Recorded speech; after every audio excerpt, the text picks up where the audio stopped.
ಎಲ್ಲ ನನ್ನ ಆತ್ಮೀಯ ಸ್ಪರ್ಧಾರ್ಥಿಗಳಿಗೆ ಕಸ್ತೂರಿ ಅಕಾಡೆಮಿಗೆ ಸ್ವಾಗತ. ಹೇಗಿದ್ದೀರಿ? ಎಲ್ಲರೂ ಚೆನ್ನಾಗಿದ್ದೀರಿ ಅಂತ ಭಾವಿಸ್ತೀನಿ. ಸೊ ನಾವು ಇವತ್ತಿನ ಒಂದು ವಿಡಿಯೋದಲ್ಲಿ ಪೋಸ್ಟ್ ಆಫೀಸ್ಗೆ ಸಂಬಂಧಪಟ್ಟಂತೆ ನಾವು ಈಗಾಗಲೇ ಸಾಕಷ್ಟು ವಿಡಿಯೋಗಳನ್ನು ಕೂಡ ಮಾಡಿದ್ದೇವೆ, ಸಾಕಷ್ಟು ಮಾಹಿತಿಗಳನ್ನು ಕೂಡ ನಾವು ಕೊಟ್ಟಿದ್ದೇವೆ.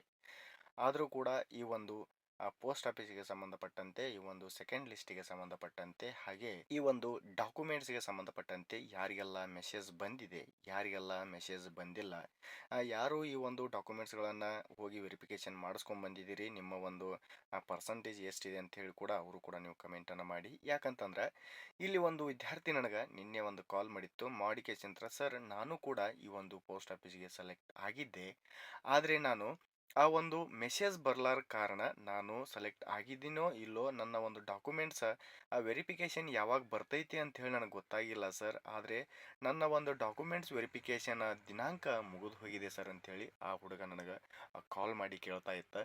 ಹಾಗಾಗಿ ಯಾರೆಲ್ಲ ಈ ಒಂದು ಹುದ್ದೆಗೆ ಅಪ್ಲಿಕೇಶನನ್ನು ಹಾಕಿದ್ದೀರಿ, ಇದು ಒಂದೇ ಹುದ್ದೆ ಅಂತ ಹೇಳ್ತಾ ಇಲ್ಲ ನಾನು, ಪ್ರತಿಯೊಂದು ಹುದ್ದೆಗೆ ನಾವು ಏನಾದರೂ ಎಕ್ಸಾಮನ್ನು ಬರೀಲಾಕ ಹೋದೀವಪ್ಪ ಅಂತಂದ್ರೆ, ಅಥವಾ ಏನಾದರೂ ನಾವು ಸೆಲೆಕ್ಟನ್ನು ಆದೀವಿ, ನೆಕ್ಸ್ಟ್ ನಮ್ಮ ಒಂದು ಪ್ರೊಸೆಸ್ ಏನಿರ್ತೈತಿ ಅವಕ್ಕೂ ಕೂಡ ನಾವು ನೋಡ್ಬೇಕಂತಂದ್ರೆ ಕೆಲವು ವಿದ್ಯಾರ್ಥಿಗಳು ಏನನ್ನ ಮಾಡ್ತೀರಿ ಅಂತಂದ್ರೆ, ನನಗೆ ಮೆಸೇಜ್ ಬರ್ತದ, ಅದು ಮೆಸೇಜ್ ಬರ್ತಪ್ಪ ಅಂದ್ರೆ ನಾನು ಆಲ್ರೆಡಿ ಸೆಲೆಕ್ಟ್ ಆಗಿದ್ದೀನಿ ಅಂಥೇಳಿ ಆ ಥರನಾಗಿ ತಿಳ್ಕೊತಿರ್ತೀರಿ. ಹಾಗಾಗಿ ದಯವಿಟ್ಟು ಆ ಥರನಾಗಿ ಯಾರೂ ಮಾಡೋಕ್ಕೆ ಹೋಗಬೇಡಿ. ಯಾಕಂತಂದ್ರೆ ನಾವು ಏನಾದರೂ ಈ ಉದಾಹರಣೆಗೆ ಎಕ್ಸಾಮನ್ನು ಬರೆಯೋದು ಬಂದಿದ್ದೀವಿ ಅಂತಂದ್ರೆ, ನಾವು ಯಾವುದಕ್ಕಾಗಿ ಕಾಯ್ತೀವಿ ಅಂತಂದ್ರೆ ಒಂದು ರಿಸಲ್ಟಿಗಾಗಿ ಕಾಯ್ತೀವಿ. ಆ ಒಂದು ರಿಸಲ್ಟ್ ಯಾವಾಗ ಬರ್ತೈತಿ ಅದು ಕೂಡ ನಾನು ಒಂದು ವೇಳೆ ಹೆಚ್ಚಿಗೆ ಮಾರ್ಕ್ಸನ್ನು ತೊಗೊಂಡಿದ್ನಿ ಅಂದ್ರೆ ನಾನು ಫಿಸಿಕಲ್ಗೆ ಕ್ವಾಲಿಫೈ ಹಾಕೀನಿ, ನನಗೆ ಮೆಸೇಜ್ ಬರ್ತೈತೆ ಅಂತೇಳಿ ನೀವು ಅನ್ಕೊಂಡು ಕುಂತಿದ್ರೆ ನಿಮ್ಮಂಥ ಮೂರ್ಖರು ಯಾರೂ ಅಲ್ಲ. ಯಾಕಂದ್ರೆ ನಾವು ಸಾಕಷ್ಟು ಈಗ ವಿಡಿಯೋಗಳು ಬರ್ತಿರ್ತಾವೆ, ಸಾಕಷ್ಟು ವೆಬ್ಸೈಟ್ಗಳು ಕೂಡ ಇದ್ದಾವೆ. ಆ ವೆಬ್ಸೈಟ್ಗಳಲ್ಲಿ ಕೂಡ ಏನಾಗ್ತಿರ್ತಾವೆ ಅಂತಂದ್ರೆ ಹಾಕ್ತಿರ್ತಾರೆ, ಏನಾದರೂ ಅನೌನ್ಸ್ಮೆಂಟ್ ಆದರೆ ಅಥವಾ ಏನಾದರೂ ನಮ್ಮ ಒಂದು ಎಕ್ಸಾಮ್ ಒಂದು ರಿಸಲ್ಟನ್ನು ಬಿಟ್ಟರೆ ಅಥವಾ ಯಾವುದೇ ಒಂದು ನೋಟಿಫಿಕೇಶನನ್ನು ಬಿಟ್ಟರೆ ಹಾಕ್ತಿರ್ತಾರೆ. ನಾವು ಯಾವ ಥರನಾಗಿ ಈ ಒಂದು ಇನ್ಸ್ಟಾಗ್ರಾಮ್ ಆಗಲಿ, ಈ ಒಂದು ಫೇಸ್ಬುಕ್ ಆಗಲಿ ಯಾವ ಥರನಾಗಿ ನಾವು ವೀಕ್ಷಣೆಯನ್ನು ಮಾಡ್ತಿರ್ತೀವಲ್ಲ ಆ ಥರನಾಗಿ ನಾವು ಓದ್ತಿರುವಂಥ ಅಭ್ಯರ್ಥಿಗಳು ನಮ್ಮ ಒಂದು ಪ್ರತಿಯೊಂದು ಅಪ್ಡೇಟ್ಸ್ಗಳನ್ನು ನಾವು ನೋಡಬೇಕಾಗ್ತಿರ್ತದೆ. ಯಾಕಂತಂದ್ರೆ ಈ ಹುಡುಗ ಒಂದು ವೇಳೆ ಅವನು ಆ ಮೆಸೇಜ್ ಬರ್ತೈತಿ ಅಂತೇಳಿ ಕಾಯ್ಕೋತ ಕುಂತಿರೋದಕ್ಕಿಂತ ಮುಂಚಿತವಾಗಿ ಪದೇ ಪದೇ ತಾನು ಏನಾದರೂ ವೆಬ್ಸೈಟನ್ನು ಚೆಕ್ ಮಾಡ್ಕೊತಿದ್ದ ಅಂತಂದ್ರೆ ಆ ಹುಡುಗನು ಕೂಡ ಹೋಗಿ ಡಾಕ್ಯುಮೆಂಟ್ಸನ್ನು ವೆರಿಫಿಕೇಷನನ್ನು ಮಾಡಿಸ್ಕೊಂಡು ಬರ್ತಾ ಇದ್ದ. ಹಾಗಾಗಿ ನಾನು ಹೇಳ್ತಾ ಇರೋದಿಷ್ಟ, ಪ್ರತಿಯೊಬ್ಬರು ನೀವು ಅಪ್ಲಿಕೇಶನನ್ನು ಹಾಕಿದ್ದೀರಾ, ಎಕ್ಸಾಮನ್ನು ಕೂಡ ಬರೆದಿದ್ದೀರಾ, ಓಕೆ, ರಿಸಲ್ಟ್ಗಾಗಿ ಕಾಯ್ತಾ ಇರೋರು ಅಥವಾ ಫಿಸಿಕಲ್ಗಾಗಿ ಕಾಯ್ತಾ ಇರೋರು ಅಥವಾ ಡಾಕ್ಯುಮೆಂಟ್ಸ್ಗಾಗಿ ಕಾಯ್ತಾ ಇರೋರು, ನಮಗೆ ಮೆಸೇಜ್ ಬಂದಿಲ್ಲ ಅಂತೇಳಿ ಯಾರು ಅನ್ಕೊಳಕ್ಕೆ ಹೋಗಬೇಡಿ. ಯಾಕಂದ್ರೆ ನೀವು ದಿನ ನಿಮ್ಮ ಒಂದು ಆ ವೆಬ್ಸೈಟನ್ನು ಕೊಟ್ಟಿರ್ತಾರೆ, ಆ ವೆಬ್ಸೈಟಲ್ಲಿ ಕೂಡ ನೀವು ಚೆಕ್ ಮಾಡ್ಕೊತಿರ್ಬೋದು. ನಾವು ವೆಬ್ಸೈಟನ್ನು ಚೆಕ್ ಮಾಡೋಕೆ ನಮಗೇನು ದುಡ್ಡು ಖರ್ಚಾಗತ್ತಾ? ಇಲ್ವಲ್ಲ, ನಾವು ಆರಾಮಾಗಿ ಫೋನಲ್ಲಿನೂ ಕೂಡ ನಾವು ಚೆಕ್ ಮಾಡ್ಕೋಬಹುದು. ದಿನನಿತ್ಯವಾಗಿ ನೀವು ಚೆಕ್ ಮಾಡ್ಕೊತ ಇದ್ರಿ ಅಂದ್ರೆ, ನಾವು ಒಂದು ವೇಳೆ ಏನಾದ್ರು ಸೆಲೆಕ್ಟ್ ಆಗಿದ್ದೀವಿ ಅಂತಂದ್ರೆ ನಮ್ಮ ಒಂದು ಹೆಸರು ಖಂಡಿತವಾಗಿ ಅಲ್ಲಿ ಬಂದೇ ಬಂದಿರ್ತದೆ. ಇಲ್ಲ ಅಂತಂದ್ರೆ ಈಗ ಮೊನ್ನೆ ಆದಂಥ ಹುಡುಗನ ಘಟನೆ ಕೂಡ ನಮ್ಮ ಲೈಫಲ್ಲಿನೂ ಕೂಡ ನಡಿಬೋದಾಗಿರ್ತದೆ. ಹಾಗಾಗಿ ಯಾರು ಕೂಡ ಆ ಥರನಾಗಿ ಒಂದು ಆ ವೆಬ್ಸೈಟನ್ನು ನೋಡೋದಾಗಲಿ ಅಥವಾ ಒಂದು ಏನೋ ಒಂದು ವೀಕ್ಷಣೆ ಮಾಡೋದಾಗಲಿ ಯಾರು ಕೇರ್ಲೆಸ್ಸನ್ನು ಮಾಡೋಕ್ಕೆ ಹೋಗಬೇಡಿ. ಅಂತಂದರೆ ಇದು ನಮ್ಮ ಒಂದು ಜೀವನದ ಒಂದು ಮಟ್ಟವಾಗಿರ್ತದೆ.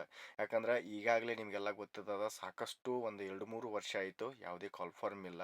ಕಾಲ್ ಫಾರ್ಮ್ ಆಗಿದ್ರೂ ಕೂಡ ಅವ್ಕೂರ್ನ ನೋಟಿಫಿಕೇಶನ್ ಅಷ್ಟೇ ತಾತ್ಕಾಲಿಕವಾಗಿ ತೋರ್ಸಕತ್ತಾರ, ಆದರೆ ಯಾವುದೇ ಅಪ್ಲಿಕೇಶನ್ ಕೂಡ ಆಗಿಲ್ಲ. ಸಾಕಷ್ಟು ವಿದ್ಯಾರ್ಥಿಗಳು ಧಾರವಾಡ, ಬಿಜಾಪುರ ಇನ್ನು ಹಲವಾರು ಕಡೆಗಳಲ್ಲಿ ಓದ್ತಾ ಇದ್ದಾರೆ. ಇನ್ನು ಕೆಲವರು ನಾವು ಯಾವುದೇ ಕಾಲ್ ಫಾರ್ಮ್ ಇಲ್ಲ ಬಿಡಿ ಅಂತ ಹೇಳಿಕೆಸಂದ್ರೆ ಕೆಲವೊಬ್ರು ಊರ ಕಡೆನೂ ಬಂದು ಅಲ್ಲಿ ಕೆಲಸನೂ ಕೂಡ ಮಾಡ್ತಾ ಇದ್ದಾರೆ. ಹಾಗಾಗಿ ಸೆಕೆಂಡ್ ಲಿಸ್ಟು ಮತ್ತು ಫಸ್ಟ್ ಲಿಸ್ಟು ಈಗಾಗಲೇ ಡಾಕ್ಯುಮೆಂಟ್ಸ್ಗಳನ್ನು ಕೂಡ ವೆರಿಫಿಕೇಷನನ್ನು ಮಾಡ್ತಾ ಇದ್ದಾರೆ. ಇದು ಸುಮಾರು 27/4/2026 ಈ ಒಂದು ಪೋಸ್ಟ್ ಆಫೀಸಿಗೆ ಸಂಬಂಧಪಟ್ಟಂತೆ ಡಾಕ್ಯುಮೆಂಟ್ಸ್ಗಳು ಕೂಡ ವೆರಿಫಿಕೇಷನ್ ಆಗ್ತಾ ಇದ್ದಾವೆ. ಇಲ್ಲಿ ಅವರು ಪ್ರತಿಯೊಂದನ್ನು ಕೊಟ್ಟಿದ್ದಾರೆ. ಏನಂತ ಕೊಟ್ಟಿದ್ದಾರೆ ಅಂತಂದ್ರೆ, ನಾವು ಸೆಲೆಕ್ಟ್ ಆದಂಥ ಅಭ್ಯರ್ಥಿಗಳ ಒಂದು ರೂಲ್ ನಂಬರು ಮತ್ತು ನಮ್ಮ ಒಂದು ಪರ್ಸಂಟೇಜು ಮತ್ತು ನಾವು ಯಾವ ಒಂದು ಪೋಸ್ಟ್ ಆಫೀಸಿಗೆ ಅಂದರೆ ಯಾವ ಒಂದು ಗ್ರಾಮೀಣ ಡಾಕ್ಗೆ ನಾವು ಆಯ್ಕೆ ಆಗಿದ್ದೀವಿ, ಇನ್ನು ಯಾವ ಒಂದು ನಾವು ಕೆಟಗಿರಿದವ್ರು ಇದ್ದೀವಿ ಮತ್ತು ನಮ್ಮ ಒಂದು ವೆರಿಫಿಕೇಷನ್ ಡಿವಿಷನ್ ಯಾವುದು ಅನ್ನೋದು ಕೂಡ ಈ ಒಂದು PDF ಅಲ್ಲಿ ಬಿಟ್ಟಿದ್ದಾರೆ. ನಾನು ಈ ಒಂದು ವಾಟ್ಸಪ್ ಗ್ರೂಪಲ್ಲಿನೂ ಕೂಡ ಹಾಕ್ತೇನೆ, ಇನ್ನು ನಮ್ಮ ಒಂದು ಟೆಲಿಗ್ರಾಮ್ ಲಿಂಕಿಗೂ ಕೂಡ ನಾನು ಹಾಕಿರ್ತೇನೆ. ಯಾರೆಲ್ಲ ನೀವು ಸೆಲೆಕ್ಟ್ ಆದವರು ಆಯಿತು, ಆಗದೇ ಇದ್ದವರು ಆಯಿತು, ನಾವು ಇದನ್ನು ನೋಡಿಕೊಂಡು ನಮ್ಮ ಒಂದು ಅಣ್ಣತಮ್ಮರಾಗಲಿ ಅಥವಾ ನಮ್ಮ ಒಂದು ಜೂನಿಯರ್ ಅಕ್ಕಪಕ್ಕದವರಾಗಲಿ ಅವರಿಗೂ ಕೂಡ ನೀವು ಈ ಒಂದು ಮಾಹಿತಿಯನ್ನು ತಲುಪಿಸ್ರಿ. ಯಾಕಪ್ಪ ಅಂತಂದ್ರೆ ಆ ಹುಡುಗಗಾದಂಥ ಅನ್ಯಾಯ ಬೇರೆ ಯಾವುದೇ ಹುಡುಗಗೆ ಆಗಬಾರ್ದು. ಯಾಕಂತಂದ್ರೆ ಅವನು ತಾನಾಗೇ ಮಾಡ್ಕೊಂಡಂಥ ಒಂದು ಅನ್ಯಾಯವಾಗಿರ್ತದೆ. ಯಾಕಂದ್ರೆ ನಾವು ಖಾಲಿ ಪಿಲಿ ಅದನ್ನು ಇದನ್ನು ನೋಡ್ತಿರ್ತೀವಿ, ಇಂಥದನ್ನು ನೋಡಿದರೆ ಏನೋ ಒಂದು ಯೂಸ್ ಆಗ್ತಿತ್ತು. ಹಾಗಾಗಿ ಇಲ್ಲಿ ನೋಡ್ರಿ, ಆಲ್ರೆಡಿ ಅವರು ಈ ಒಂದು PDF ಅನ್ನು ಕೂಡ ಬಿಟ್ಟಿದ್ದಾರೆ. ಸುಮಾರು ಒಂದು 500ಕ್ಕಿಂತ ಹೆಚ್ಚಿನ ವಿದ್ಯಾರ್ಥಿಗಳು ಇಲ್ಲಿ ಆಯ್ಕೆಯಾಗಿದ್ದಾರೆ ಸೆಕೆಂಡ್ ಲಿಸ್ಟು. ಈ ಒಂದು ಲಿಸ್ಟಲ್ಲಿ ಅವರ ಒಂದು ಡಾಕ್ ಮತ್ತು ಆ ಒಂದು ಡಿವಿಷನ್ ಯಾವ್ದು ಬರುತ್ತಾ ಮತ್ತು ಒಂದು ಕಾಸ್ಟ್ ಯಾವುದು ಅನ್ನೋದು ಕೂಡ ಅವರು ಆಲ್ರೆಡಿ ಇದರೊಳಗಡೆ ಮೆನ್ಷನ್ ಮಾಡಿದ್ದಾರೆ. ಯಾರೆಲ್ಲ ಇದುವರೆಗೆ ಒಂದು ಡಾಕ್ಯುಮೆಂಟ್ಸನ್ನು ವೆರಿಫಿಕೇಷನನ್ನು ಮಾಡಿಸ್ಕೊಂಡು ಬಂದಿದ್ದೀರಿ, ನಿಮ್ಮ ಒಂದು ಡಿವಿಷನ್ ಯಾವುದು, ನಿಮ್ಮ ಒಂದು ಪರ್ಸೆಂಟೇಜ್ ಎಷ್ಟು ನಿಂತಿದೆ ಅನ್ನೋದು ಕೂಡ ನಮಗೆ ಸ್ವಲ್ಪ ಕಮೆಂಟ್ ಮುಖಾಂತರ ತಿಳಿಸ್ತಾ ಹೋಗಿ. ಇಲ್ಲಿ ಪ್ರತಿಯೊಂದು ಯಾವ್ಯಾವ ಡಿವಿಷನ್ ಎಷ್ಟು ವಿದ್ಯಾರ್ಥಿಗಳು ಎಲ್ಲ ಕೊಟ್ಟಿದ್ದಾರೆ.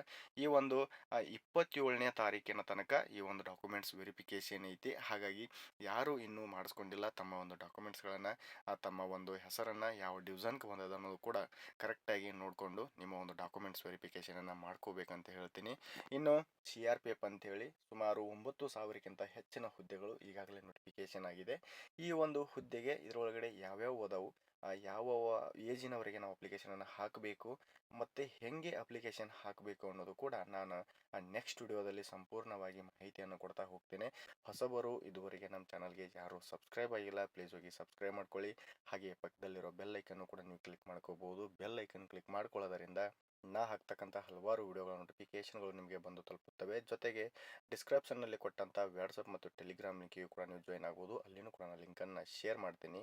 ಹಾಗೆ ಹೊಸೊಬ್ಬರ ಅಭ್ಯರ್ಥಿಗಳಿಗೆ ನಿಮಗೇನಾದರೂ ತಿಳಿದೇ ಹೋದಲ್ಲಿ, ಯಾವುದೇ ಅಪ್ಲಿಕೇಶನ್ ಆಗಲಿ ನಿಮಗೇನಾದರೂ ಗೊತ್ತಿರಲಿಲ್ಲ ಅಂತಂದರೆ ನಮಗೆ ಕಮೆಂಟ್ ಮುಖಾಂತರನೂ ಕೇಳ್ಬೋದು, ಅಥವಾ ನಿಮ್ಗೆ ಯಾವುದೇ ಡೌಟ್ಸ್ಗಳು ಕೂಡ ಇದ್ದರೆ ನಮ್ಗೆ ಕಾಲ್ ಮಾಡಿನೂ ಕೂಡ ಕೇಳ್ಬೋದು. ನಾವು ಅಲ್ಲಿನೂ ಕೂಡ ನಿಮ್ಗೆ ತಿಳಿ ಹೇಳುವ ಪ್ರಯತ್ನವನ್ನು ಕೂಡ ಮಾಡ್ತೇವೆ ಅಂತ ಹೇಳ್ತಾ, ಈ ವಿಡಿಯೋ ನಿಮಗೇನಾದರೂ ಇಷ್ಟವಾದರೆ ಲೈಕ್ ಮಾಡಿರಿ, ಶೇರ್ ಮಾಡಿರಿ, ಸಬ್ಸ್ಕ್ರೈಬ್ ಮಾಡ್ಕೊಳ್ಳಿ. ಹಾಗೆ ನಿಮ್ಮ ಪಕ್ಕದಲ್ಲಿರುವ ನಿಮ್ಮ ಫ್ರೆಂಡ್ಸಿಗೆ ಕೂಡ ಹೇಳಿ ಅಂತ ಹೇಳ್ತಾ ನಮ್ಮ ಒಂದು ವಿಡಿಯೋನ ಇಲ್ಲಿಗೆ ಮುಗಿಸ್ತಾ ಇದ್ದೀವಿ. ಮತ್ತೆ ಮುಂದಿನ ವಿಡಿಯೋದಲ್ಲಿ ಸಿಗೋಣ. ಧನ್ಯವಾದಗಳು.